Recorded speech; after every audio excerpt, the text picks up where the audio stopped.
வணக்கம். நம்ம ஊரில் நிறைய பேர்த்துக்கு புளிச்ச ஏப்பமோ அல்லது நெஞ்சரிச்சலோ அல்லது வயிறு வலியோ வந்தால் என்ன பண்ணுவாங்க தெரியுமா?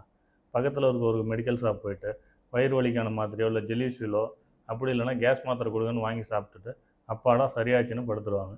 அதுக்கப்புறம் வலி நிற்காமல் அவங்க பெரிய ஹாஸ்பிட்டல் போய் அங்கே போடுற பில்லில் வயிறு எரிச்சல் நின்று நெஞ்சு வலியே வந்துடுங்க. அதுலேயும் இந்த எண்டோஸ்கோப்பி எடுக்கணும்னு சொல்லி அவங்க போடுற பில் இருக்குது. அதில் நம்ம ஒரு மாதம் மளிகை ஜாமாவே வாங்கிடலாம் போல். விஷயம் என்னென்னா, மாத்திரை சாப்பிட்டும் அல்சர் குணமாகலையா, இல்லை சம்மந்தமே இல்லாமல் வாமிட் வந்துக்கிட்டே இருக்கா, காரணமே இல்லாமல் உடல் எடை குறையுதா, இப்போ வயிற்றுக்குள்ளே என்னமோ ஒன்று நடக்குதுங்கிறது அர்த்தம். அது என்னங்கிறத துல்லியமாக நம்ம பார்க்குறதுக்கு தான் இந்த எண்டோஸ்கோப்பிங்கிறது.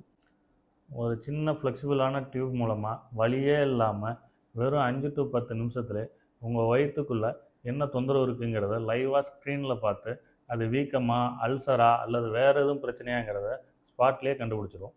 பெரிய ஹாஸ்பிட்டலில் பண்ணுற அதே எண்டோஸ்கோப்பியை ஒரு மெடிக்கல் கேஸ்ட்ரோஎன்ட்ராலஜிஸ்ட்டை வச்சு நம்ம ஊரில் பண்ணால் எப்படி இருக்கும்?